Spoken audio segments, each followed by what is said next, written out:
أعوذ بالله من الشيطان الرجيم. بسم الله الرحمن الرحيم. تبارك الذي بيده الملك وهو على كل شيء قدير. الذي خلق الموت والحياة ليبلوكم أيكم أحسن عملا وهو العزيز الغفور. الذي خلق 7 سماوات طباقا ما ترى في خلق الرحمن من تفاوت فارجع البصر هل ترى من فطور ثم ارجع البصر كرتين ينقلب إليك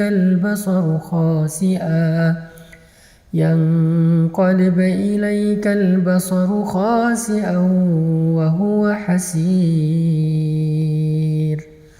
ولقد زينا السماء الدنيا بمصابيح وجعلناها رجوما للشياطين وأعتدنا لهم عذاب السعير. وللذين كفروا بربهم عذاب جهنم وبئس المصير. إذا ألقوا فيها سمعوا لها شهيقا وهي تفور تكاد تميز من الغيظ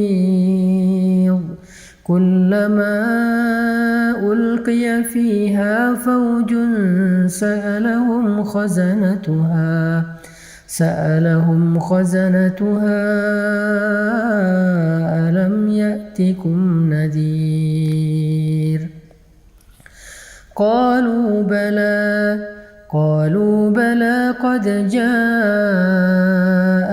نذير فكذبنا وقلنا ما نزل الله من شيء إن أنتم إلا في ضلال كبير.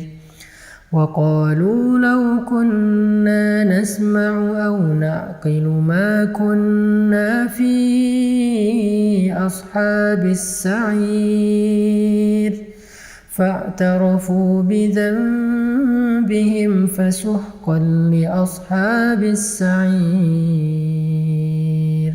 إن الذين يخشون ربهم بالغيب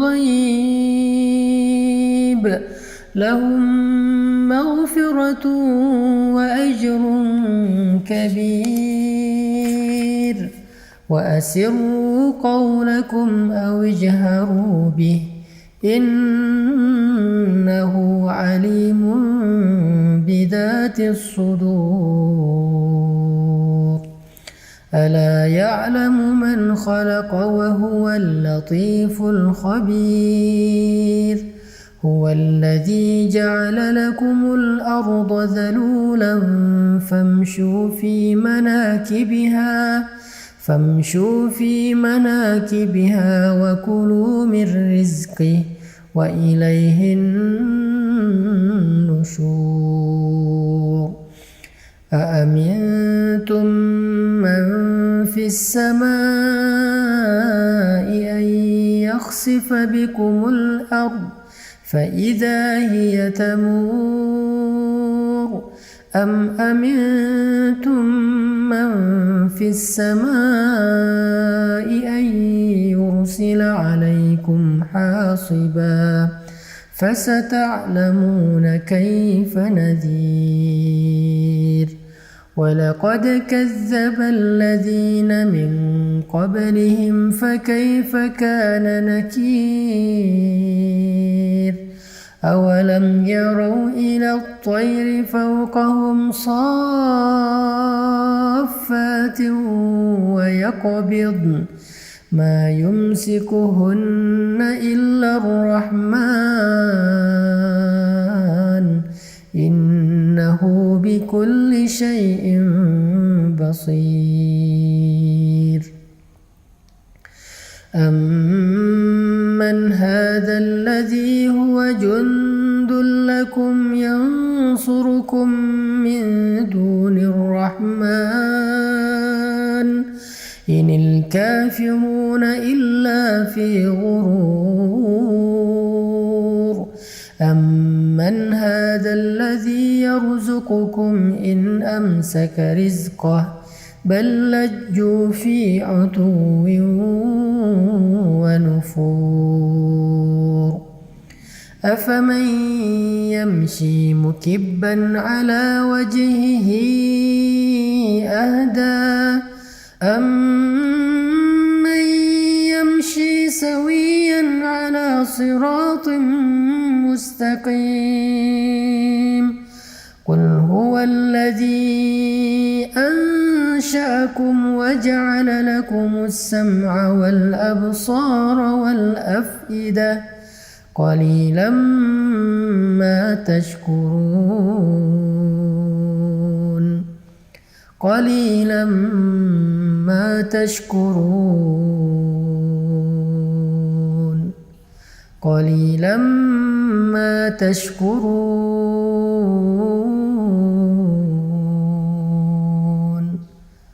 قليلا ما تشكرون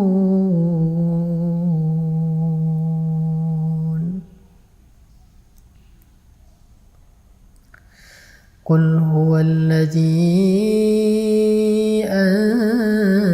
أنشأكم وجعل لكم السمع والأبصار والأفئدة قليلا ما تشكرون قليلا ما تشكرون.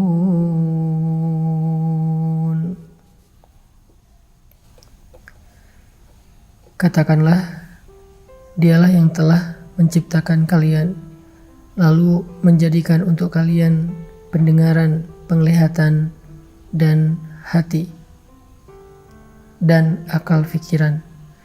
Tetapi sedikit sekali dari kalian yang mensyukurinya. Ini ayat kita banget ya, karena kita juga sering ngerasa pendengaran kita belum dipakai untuk ibadah, penglihatan kita belum dipakai buat ibadah, dan pikiran kita juga masih jarang banget dipakai buat ibadah. Kita malah lebih sering memakai telinga dan pendengaran kita buat dosa. Kita sering menjadikan pandangan kita itu hanya melihat hal-hal yang dilarang oleh Allah. Dan pikiran kita sering lupa kepada Allah. Kita sering ingat hal-hal yang lain, kita ingat makhluk, kita terus ingat orang yang kita cintai, tapi kita sering lupa sama Allah. Itulah kenapa kita dikatakan qalilan ma tashkurun, sedikit sekali yang mampu kita syukuri dari nikmat-nikmat Allah. Ini salah satu renungan penting di surat Al-Mulk. Qalilan ma tashkurun, qalilan ma tashkurun. Qul huwallazi zara'akum fil ardi wa ilayhi tuhsyarun. Wa yaquluna mata hadzal wa'du in kuntum shadiqin. Qul innamal ilmu 'indallahi wa innama ana nadhirun mubin. فلما رأوه زلفة سيئت وجوه الذين كفروا وقيل هذا الذي كنتم به تدعون قل أرأيتم إن أهلكني الله ومن معي أو رحمنا فمن يجير الكافرين من عذاب أليم. هو الرحمن آمنا به وعليه توكلنا فستعلمون من هو في ضلال مبين قل أرأيتم إن أصبح ماؤكم غورا فمن يأتيكم بماء معين. Di ayat terakhir ini Allah nanya sama kita tentang kekuasaannya. Karena Allah pengen kita nggak ragu sama sekali tentang Allah itu maha kuasa. Allah itu bisa apa aja yang dia kehendaki, sehingga harusnya kita berserah diri kepada Allah. Makanya Allah nanya di ayat terakhir, coba kalian sebutkan, kalau sumur kalian menjadi kering, kalau tanah kalian menjadi gersang, kalau sungai-sungai kalian nggak lagi mengalir, maka siapa yang mendatangkan untuk kalian air yang jernih? Siapa yang menurunkan hujan? Siapa yang menjadikan tanaman-tanaman kita bisa tersirami dengan air lalu tumbuh dan kita menikmati hasilnya? Siapa yang menjadikan sumur-sumur kita menjadi penuh?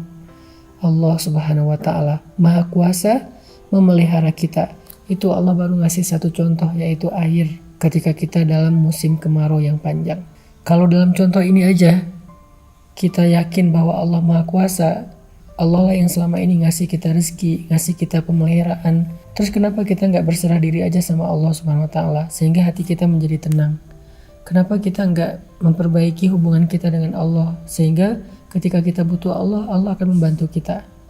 Makanya Allah bertanya tentang surat Al-Mulk, surat tentang kekuasaan Allah. Allah nanya, kalau sumur kalian kering, siapa yang mendatangkan kalian air yang jernih? Itu adalah pertanyaan akidah yang kita hanya bisa menjawabnya dengan iman, bukan dengan lisan. Yakin gak kita yang mendatangkan air itu Allah? Yakin gak kita bahwa yang memelihara itu Allah? Yakin gak bahwa yang memberi rezeki itu Allah? Sehingga kita gak boleh merasa kecil hati, putus asa, hanya gara-gara kita kehilangan seseorang yang berpengaruh bagi kita. Hanya gara-gara kita kehilangan seseorang yang kita berharap dia bisa bantu kita. Hanya gara-gara kita ditinggalkan oleh makhluk. La, masih ada Allah bersama kita. Sehingga kalimat Nabi, la tahzan, innallaha ma'ana. Jangan khawatir kalau kita lapar. Jangan khawatir kalau kita sedang gak punya rezeki.